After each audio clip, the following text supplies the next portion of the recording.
Baneful Magick. Now, by far one of the most controversial forms of magic in right-hand path, left-hand path, in any path or paradigm.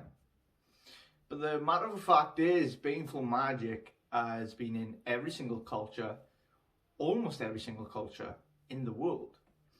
You know, this isn't a new thing. This isn't a modern age thing.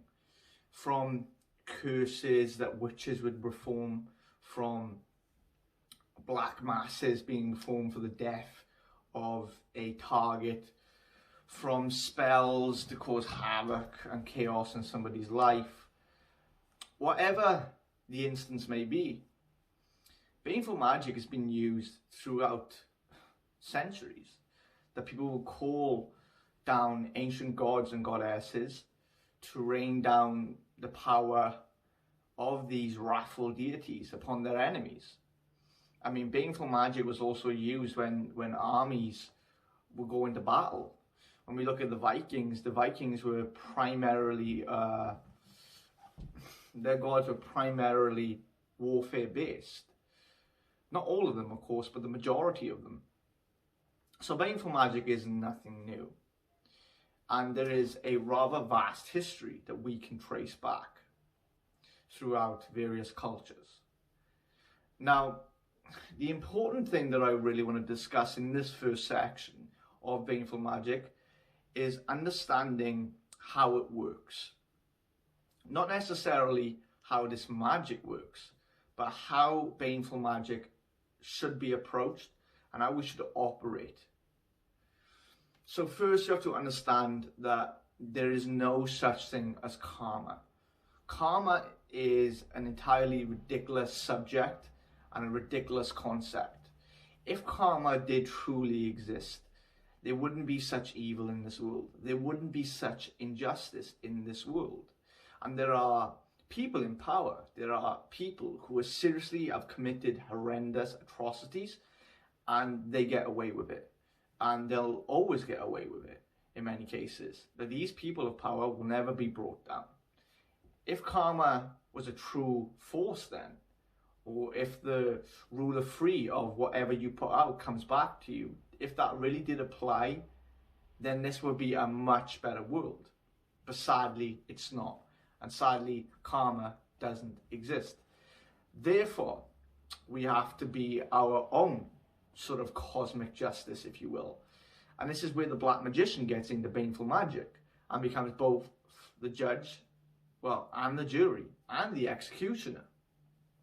So, understand firstly that when you're going to be approaching Baneful Magick, you're gonna reach a stage where you have to realize that humanity does have this power, and it's a power that, quite honestly, we should not possess. It's an ability that we shouldn't possess, but we do. We honestly do. We have the power to call upon wrathful armies and send them forth to assail our targets day in and day out. We have the ability to summon forth specific entities to go out and destroy our targets, destroy the very foundation of their lives. And we can even be as intricate as we want with these baneful arts. You have some curses that will just cause havoc, cause chaos. Some rituals break people up. Some rituals cause illness, cause severe draining, like vampirism, for example. However, there are other forms of Baneful Magick that are very intricate, where, let's take vampirism, for example. If we vampirize a specific energy center, it will have a specific effect. For example, if we vampirize the male sacral chakra along with the root chakra simultaneously, it would be very difficult for the person to be sexually aroused. It would be very difficult for them to gain an erection, destroying their sex life, affecting their emotional state and their security, and causing a lot of mental health issues we could cause within that target, as well as issues in their romantic relationships. This would also affect their hormones and cause them to act out and become aggressive. You know, we can cause so many things, these sequences of events, from targeting specific intricate areas within our target. Firstly, I want you to do one thing right now, and that is take the concepts of good and evil completely off the table. Take them off the table entirely. I actually do not care why you're doing Baneful Magick. I couldn't care. The reason why is because it is your destiny to do whatever you want to do in your life. It is up to you. I believe in one rule: do what thou will. Whether you're cursing somebody for a reason which is well deserved, or whether or not you're cursing somebody that doesn't deserve it, that's, to me, that makes no difference. It's going to make a difference to you. You may regret it. You may regret it, but these are things that we learn as black magicians on this crooked path. I actually hesitated bringing forth this work, hesitated bringing forth this course entirely, because I was worried about the implications. But then again, you guys are going to go out there and do these things anyway. So why not teach you the right, correct way of doing such a thing? So now that we got into that, let's talk about a vital, important thing within Baneful Magick. And that is rage. Yes, you hear me, rage. See, in all forms of magic, in all forms of causing change or alterations or creation or even distraction within this reality, we must understand that first it is our intention that needs to be set. Then it is our desire that needs to be set. Then, along with these two things, are our thoughts and our mostly our emotions. The more emotion we can invest into the ritual, into the spell, into the exercise, whatever, the more of a profound effect we're going to have. So, let's touch on the emotional spectrum for a moment. What is the emotional spectrum? All things in our reality, physical or otherwise, carry degrees of intense energy. Now, some parts of reality, of course, are going to have energies which vibrate at a much lower frequency, which are very subtle. However, you'll notice that the emotional spectrum is a very powerful source of energy and of power. And if we can control this, not only is it going to benefit us because it's going to empower us, we're also going to gain more self-control. But simultaneously, instead of taking emotions that we would otherwise suppress and push down and lock away or try to cleanse ourselves of, instead we're going to use them. Instead of anger, hatred, wrath, hate, and all these things, instead of these things eating you alive inside, what if we can actually be more liberated through these forces, more empowered through these forces? And what if we could use them as a tool and as a weapon simultaneously? Well, we can. We can. Now, whatever emotion we can discuss about the emotional spectrum, one thing is for sure, and that is that wrath, anger, rage, whatever you want to call it, is by far one of the most primal, one of the most animalistic, and actually the most intense of all the emotions. I would say, other than that, it's love. Other than wrath, it is love. Another thing that is on par with that emotion. So, how does one control then that unfathomable emotional power? Is it even possible? Yes, as a matter of fact, it is. Here in the Compendium of Abaddon, which I had the privilege and the honor to co-author into this compendium, I work with Asmodeus, this particular gatekeeper. And I searched Asmodeus back through various forms and aspects of him. One of his forms and one of his aspects can be searched back to the ancients in Persia, specifically in Zoroastrianism. And in Zoroastrianism you have Ahura Mazda, the god of light, and you have Ahriman or Angora Mainyu, the god of darkness, one of the most ancient of devils, and a god. And each of these beings had armies, and the Ahura Mazda had the Amesha Spentas, what we would call angels, and Ahriman, Angora Mainyu, had what were known as Devs, devils, demons, spirits of darkness, malice. And one of these entities was known as Aishma, the Dev of the Bloody Mace, the Dev of Wrath. And most definitely Asmodeus and Aishma are the same entity, without a doubt. So right here I've pulled up my personal notes, working with the Demon of Wrath, Aishma. And I want to read to you here an interesting dialogue between me and Aishma. Asmodeus states, or Aishma states, "You have so much pain, so much rage inside of you, yet it eats away at you. The moving home from home, the moving school to school, your mother neglecting you, abandoning you, your mother's various lovers. You clung on to the men in her life, desperate for a father figure. Yet your real father chucked you out in the cold in the winter snow, leaving you with no clothes, but only a diaper that you wore, leaving you and your mother stranded. And your friends secretly would stab you in your back, and the family was secretly ambushing you.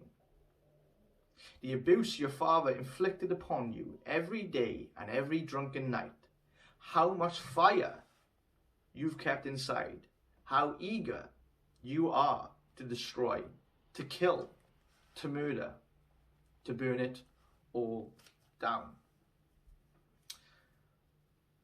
And I state here that these words pierced through me, and that he was staring into the darkest depths of my own psyche, of my own heart and my own soul.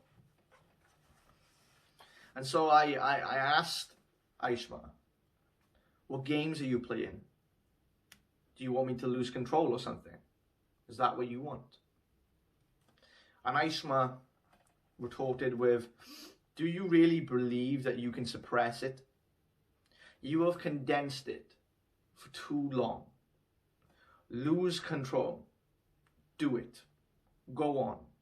Give in to the rage. Relish in the fire of your own wrath, and bathe in the blood of the slaughter." Now, the interesting thing here is we have this entity trying to get me to experience such a dark emotion, a powerful emotion, a very, very powerful emotion. And there was a reason behind this. It wasn't just to experience it for the sake of it. That Aishma wanted me to dive deeper and deeper into that darker side of the emotional spectrum, into the more negative side of the emotional spectrum, the side that we suppress, the side that we lock within us, the side that we say we shouldn't feel, and try to meditate and vibrate some mantra like Om or Ah and all that bullshit. But why? Why? Emotions are such a very vital part of being a human being. And emotions have evolved inside of us. And to be emotionless is to be less of a human. And we don't want to be less of a human. The human being is a powerful creature. A powerful creature. We are more than even the devils and the demons and the gods and the angels and the spirits that we summon. There is a reason why these entities come. There is a reason that they answer our call. Because they know what we are more than we do. So, what I want to do here is I want us to touch on our darker side of our emotional spectrum. And I want us to embrace this part of ourselves. I want you to embrace whatever the reason that you have picked up this course. I want you to embrace the darker emotions inside of yourself. However, I've had people that I've taught over the years that tell me, well, I just don't have that. That I just don't have that emotion inside of me. So what do? You create it. You create it. This was a trick that I learned from working with Aishma. And I didn't put that in this compendium. And that trick, however, is how to have an overwhelming, limitless well of wrathful power. How to tap into a infinite well of energy on the emotional spectrum that is rage. And that's what we'll be doing first in this course. To truly prepare the self, we need to embrace those darker aspects of the self. There is no point going into these rituals, going into these curses and spells with just a little hatred or just a little anger towards your target. Even if you hate them to the point of wrath, increase it. Don't just feel the emotion. Tap into its truest power and use it. And that's what we'll be doing firstly in this course. Firstly, what I want you to do is sit up comfortably. Now, I like to sit on my chair here because with a chair you can have your spine relatively straight. And you want that because your spine acts as the axis of your entire universe. And you want to keep that straight. Now, when I say this to people, they force themselves up like this and hold themselves, and it's uncomfortable. No, don't become too uncomfortable. Just straighten your spine to a specific level where it's not going to be too uncomfortable. Okay, relax your shoulders. Relax your neck. If you're going to move around a little, do so. First off, we're going to be really relaxed. And I know that sounds strange because we're going to be delving into rage. Trust me. Now, I like to take my hands and put them on my lap or my knees. Sometimes I'll change and put it on the arms of my chair. It doesn't matter. If you haven't got a chair, you can sit down and do this. Do not lie down. You don't want to do that because lying down, as far as I found and as far as I've noticed in a lot of my clients specifically, is when I teach people to do things like this, the flow of energy gets disrupted when they're lying down. It is much easier for you to get distracted when you're lying down, as well as it's a lot easier for you to fall asleep while you're lying down. So sit up. Your legs don't have to be folded. I've got my legs open. And what we're going to do here is we're just going to focus on our breath. So let's just take a deep breath in. And take a deep breath out. Keep taking these deep breaths in and deep breaths out. It's that simple. Just focus on your breathing.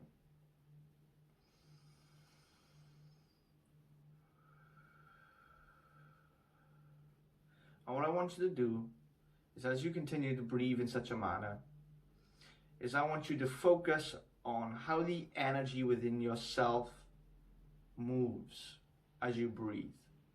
See, the circumvention of energy is affected by our breath and by our breathing patterns and by our prana. So breathe and sense the ebb and the fluctuation of the energy inside yourself as you breathe in and as you breathe out. Sense the energy around you too, because the energy around you should also be felt. Breathe in and breathe out. Don't worry if you're having difficulty feeling this. Everybody's at a different level. Okay, this will come naturally. Doesn't matter if you're feeling it, just be with the experience. So now that we're in a more receptive state and we're feeling the flow or seeing even the energy moving within us and around us, begin visualizing your root chakra. Now, I'm well aware there are people in our community that have actually removed their chakras or blackened their chakras. Does not matter. Still focus on that area. Focus on your root chakra.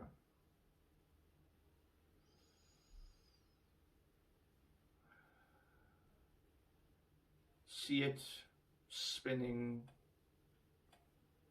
Which direction it's spinning in, it doesn't matter. People will see it go clockwise. Some people will see it go counterclockwise. Does not matter. Focus on your breath. And I want you to visualize this one chakra, this one center, this one energy center. This energy center has been associated and attributed to the more animalistic aspects of the self. The more primal instincts emanate outward from this chakra. Territorial instincts, animalistic instincts, lust, sensuality, passion, rage. All these things are within the root chakra. What I want you to do is I want you to focus on that one particular energy center. And I want you to, instead of sensing the energy within yourself or around you, I want you to sense the energy within that root chakra. How does it feel to you? I'm not going to tell you how it feels to me. How does it feel to you? We're all unique. Experience that unique energy signature that is within that area. And as you do so, I want you to become more relaxed, more receptive to the energy within that root chakra. And as it begins spinning, I want you to visualize that energy center, that vortex, that spinning red disc moving faster and faster. And as it begins to pick up speed, I want you to inhale deeply. And I want you to hold your breath. And as you hold your breath, I want you to visualize the chakra stops. And as it stops, the power that would normally carry the momentum of that chakra begins to pulsate and build and build and build, because it's restricted. It needs to move, it needs to fluctuate, but it's building and building and growing and growing, increasing in that red, crimson, bloody energy. And then breathe out, and it begins spinning again. And it starts to pick up a little bit of pace now. Repeat this. Breathe in deeply through the nose and hold your breath and visualize the chakra stops. Now, I want you to keep doing this 3, 4, 5 times. However your intuition guides you in the process. And as you do this, every time you breathe out, I want you to see that the red chakra, the root chakra, deepens into a blood crimson. Not just red anymore, but a bloody red, a fiery red. When I've done this, I'll often visualize the actual, like an actual red gooey liquid dripping from it, like droplets, actual blood. Or you can visualize also, what I also like to visualize is crimson flames, red fire, an energetic fire building within that center. And on your final inhale, and then holding the breath, on your final exhale, I want you to then see it spinning so fast and so fiery that almost like you would have, and I don't know if you've ever seen this, but you would have these fireworks sometimes that you would light, and they would spin. And as they would spin, they would carry the flames and sparks in a circular wheel of just fire. That's what I want you to visualize. A fiery red vortex now. And as you begin to visualize this red vortex spinning, increasing, emanating more and more of its power, becoming more prominent than all the other chakras at this moment. See in the center of the chakra, in the center of this bloody crimson energy center, see it like a mirror, like a blackened mirror that we would gaze into. And I want you to focus on the intent of what we're trying to achieve. We're trying to tap into wrath. So as you begin to look at that bloody red fiery reflection, focus on that wrath, rage, and allow whatever vision will occur. Allow the vortex to show you in its bloody reflection and its fiery reflection visions, scenes, scenarios playing out. Now, this can be painful memories that we've experienced that trigger within us actual pain, anger. It could be things that have been said that trigger within us frustration. It can be, I've had moments where there are things that actually occur within this state that have never even happened and have yet to happen. Horrible things that just trigger within me an immense amount of anger. This can be someone that you love actually being hurt. Think of how angry you'd be. Somebody you love lying to you, betraying you. How angry does that make you? Whatever the vision, and these can be multitudes of visions, still experience the constant flow and the fluctuation of that power and energy in that center. But whatever vision appears to you, don't just view it. Focus on how it makes you feel. We're tapping into the darker part of that energy center. It affects our psyche, and that's what we're doing here. We're thrusting all the self into this meditation. And as you begin to become angry or frustrated, notice that the power and the fire of that root chakra burns brighter and yet darker.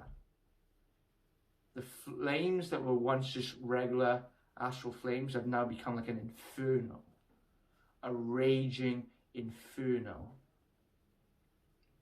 roaring flames, sparking embers, as if emanated from the mouth of the Dev of Wrath himself.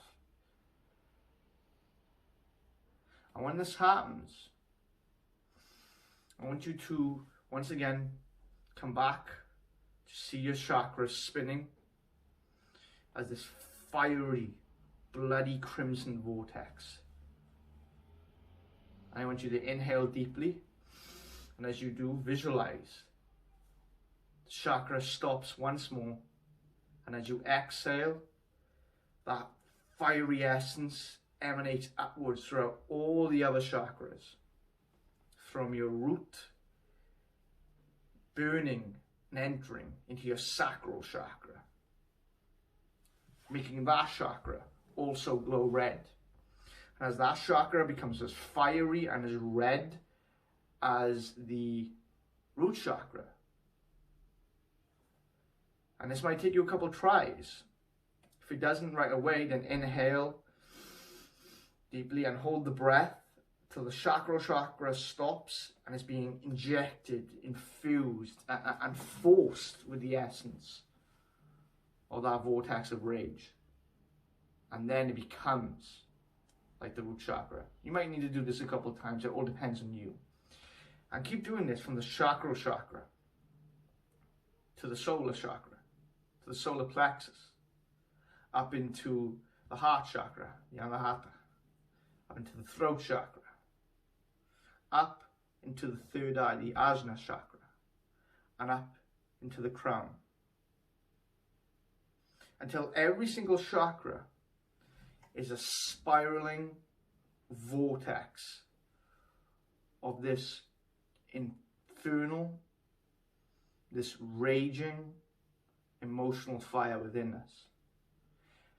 And as the fire begins burning throughout all these energy centers, and the column of that fire is still flowing and ebbing up and down from the crown to the root, up and down, I want you to focus on the emotion.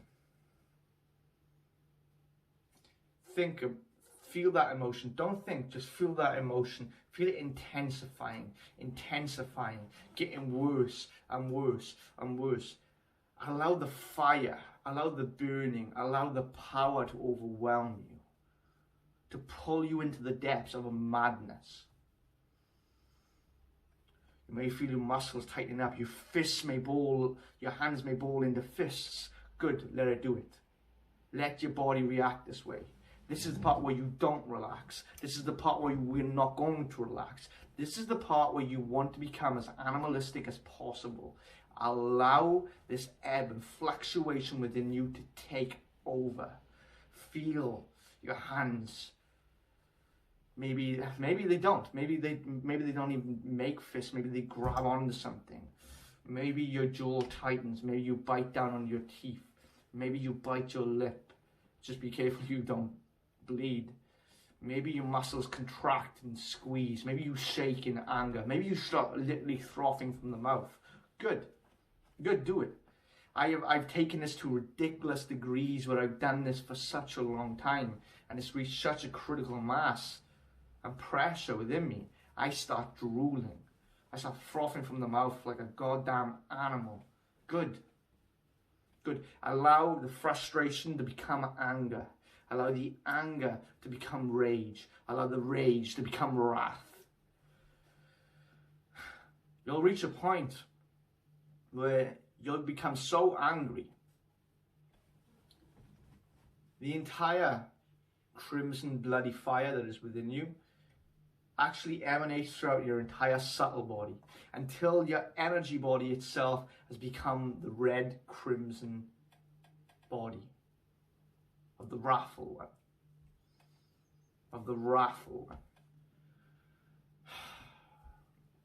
And at this point you can put your hands together into a prayer mudra and you can vibrate the name of the wrathful one. You can vibrate the name of Aishma.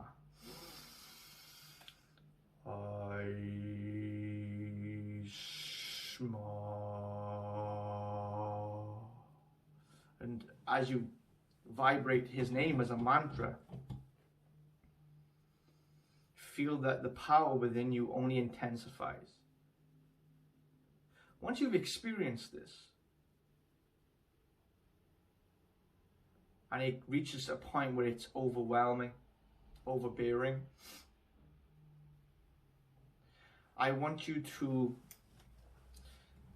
allow your fist to squeeze. For the moment, we will be reverting back to normality. But squeeze your fists. Think of something you love. Think of the one thing that always pulls you back. When you want to do something, what is that one thing that calms you down? I call it an anchor, an emotional anchor. Find your anchor. Inhale.